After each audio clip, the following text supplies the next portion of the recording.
Professor Weber, how can the patient be educated for self-care? Empowering patients to participate actively in their own care is vital.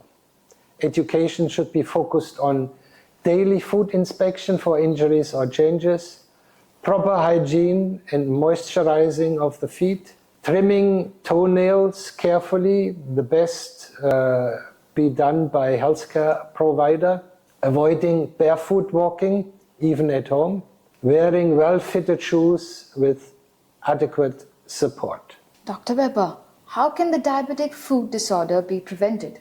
Preventing diabetic food disorder is far preferable to treating established disease. Key strategies include maintaining optimal blood glucose levels, routine food examination by healthcare professionals, prompt treatment of minor injuries or infections, smoking cessation to improve circulation, stop smoking, managing coexistent conditions such as hypertension and high cholesterol, choosing footwear designed for diabetic feet, cooperation with skilled orthopedic technician for any kind of technical support.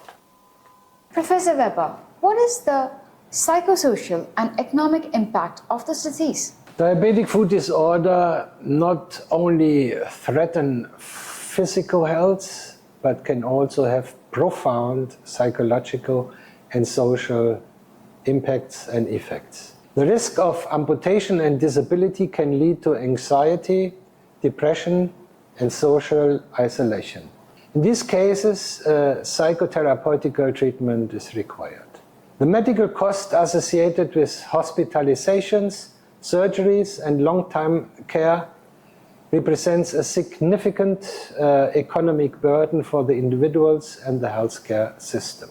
Professor Weber, are there recent advances and researches? Ongoing research aims to improve outcomes for people with diabetic food disorders. Innovations include new wound care products, biological dressings, growth factors, regenerative medicine, advanced imaging techniques for early detection, minimal invasive vascular procedures, development of wearable sensors for food monitoring, treatments with regenerative medicine like platelet-rich plasma, bone marrow aspirate concentrate, stem cell treatments, and so forth.